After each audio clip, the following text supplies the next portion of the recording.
So Chris, what is it about CrossFit that has drew you, taken your heart? So why did you do CrossFit instead of powerlifting, for example? Why did you try it, and why have you stayed doing it? 'Cause they be separate things.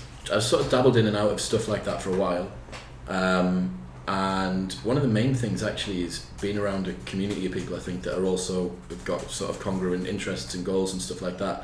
The gym inherently, even if you've got a training partner, is a pretty lonely place to be, I think, at the best of times. Like, you have a chat with someone, but they're over the far side and they do whatever. Like, it's not the same sort of... It's quite an introverted activity, I find. Very much so. And especially if you're going and doing it for aesthetics, that by its very nature is also introverted.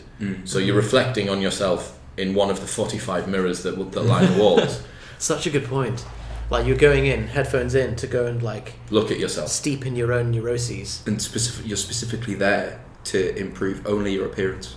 That's it. And all you're doing is looking at yourself the entire time. Yes.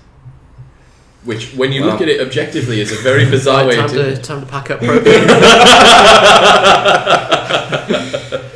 You want to get in touch with company's house, I'll ring the bank and fuck off. So I think, I was a bit bored. I was bored of training. I've been bored of training for a while, and I haven't stuck at it, and I haven't enjoyed it. So I thought, brand new gym, the facility up here that's just opened up is fantastic. So I was like, any excuse to go and do something new. It's a good buddy that owns it. Went in, had a bit of a mess around, enjoyed it. Found that I wasn't completely shit, which is kind of nice. You get to start at kind of a middle level. I think that's the most important thing. Finding you're not completely shit. Yeah. Or thinking that you have the potential to actually be quite good, or like semi-decent. I realise obviously CrossFit, like you're talking about, CrossFit Games, which the standard's insane, but if there's local levels as well. Yeah, so there's scaled levels of competition. So if you start CrossFit and you're looking around, you're like, I might have a shot at being semi-decent at this. I think that is the biggest motivator you could ever need. But even with that would be competition, you versus someone else, rather than you versus yourself. I think one of the main things for me that feeds back weird into this whole sort of neuroses introverted style of training is that that's so subjective. Like, you could wake up and be 2% leaner in a couple of weeks' time, but if you are having a bad day, you'll be 2% fatter in the mirror, because there's nothing discrete or quantitative about what you're doing. If you knock 2 minutes off your time in a workout or add 10 kilos to your front squat, you know that you've done it. It's the same level of analysis that you get in powerlifting. It's just across a broader range of movements with different parameters of what you gauge as success. You would never say, well, you might do, but I'm going to guess that you won't often say in a powerlifting competition, you managed to complete your front squat 3 seconds quicker than you did last time. You know what I mean? Like, time and weight are really the only two things that you've got to play around with. Yeah. Well, like CrossFit have given a scored structure to loads of stuff, haven't they? So all these like EMOMs and AMRAPs and acronyms are just intended as a way of making it a game. It's a framework for... Well, you last week did an every minute on the minute.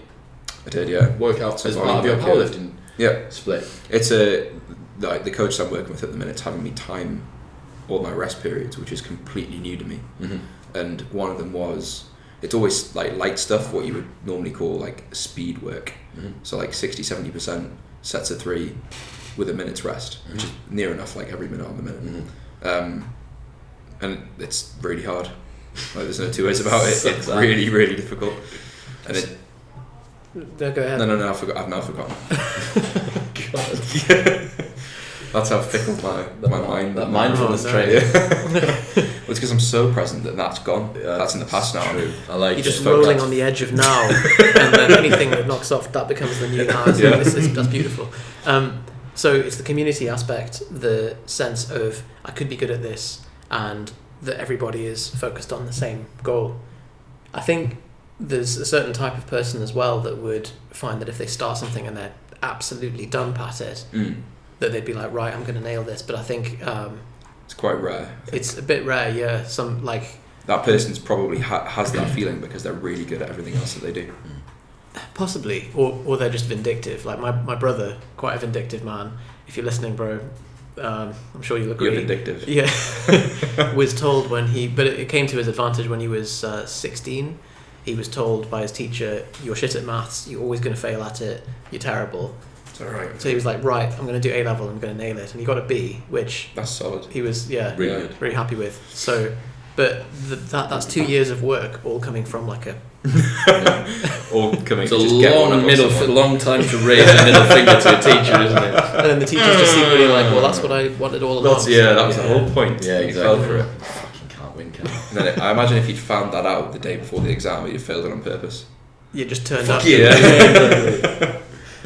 But yeah, I think like it allows people whose experience of fitness previously was maybe a treadmill and like a couple of like body balance classes, or on the other end of the spectrum, like as you're saying, this like endless mindless pursuit of aesthetics for no real reason, no real end sight, ending goal, no real end in sight. Yeah.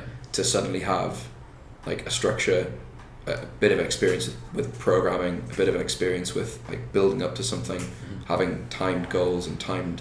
But even when you look Qualified at elements. even if you look at someone who has got goals within the physique world, someone who's competing, going for a competition, we've been saying this for ages. And personally, for me, one of the things that I've been focusing on is trying to get consistency and trying to have a consistent balance in my life, which is really, really hard.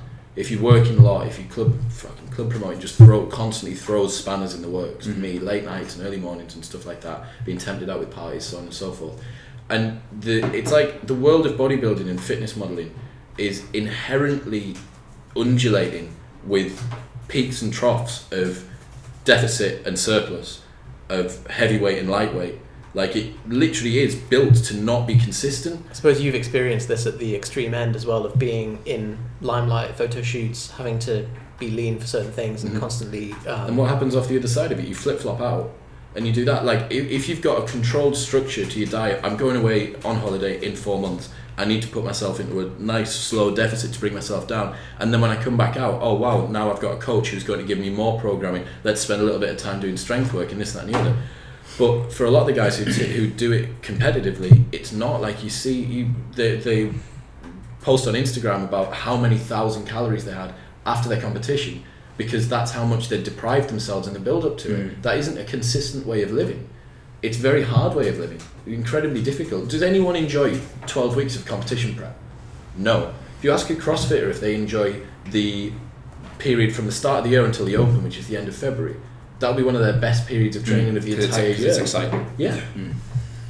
They get to eat what they want, they get to train as much as they want, doing a sport that they enjoy, presuming that they manage to stay injury free. That'll be one of the best periods of training they've got.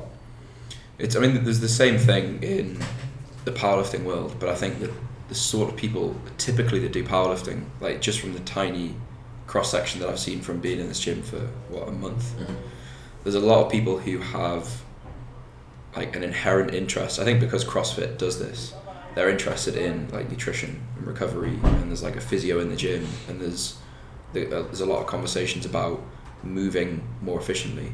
I think the powerlifting world has a lot more people who are just there because it's like, I want to see how strong I am, and then maybe like 3 or 4 weight classes over what they should be, and they just come in and just try their best. And so I think that there is an aspect of CrossFit that's giving someone, like assuming they're a bit lost, they don't know what to do, they can come in and sort of get a conversation about the whole package of what it might mean to be healthy versus extremes that exist in bodybuilding or physique or powerlifting or I don't know much about the weightlifting world, but So you compete in focus weightlifting, on- so you're essentially Well, professional. I think similar to powerlifting, but generally the trend with weightlifters is that they're a lot more athletic. That's true. You see them; they've got massive jump heights, and they usually tend to be quite lean and quite. It's a very skilled, Mobile as well. mobile, skilled movement. But yeah, the thing I love about CrossFit is the work ethic that it generates. Whereas I think powerlifting can often be a kind of, this is a bit of a mean thing to say, but it's like a fallback excuse for some fat guys to try and justify What are you trying to say? He says with kind of beady eyes looking at me. It's fall back to some guys. to justify their small jumpers and long legs and so Says the man who stretches in a bodybuilding gym. You were doing handstands on lifting platforms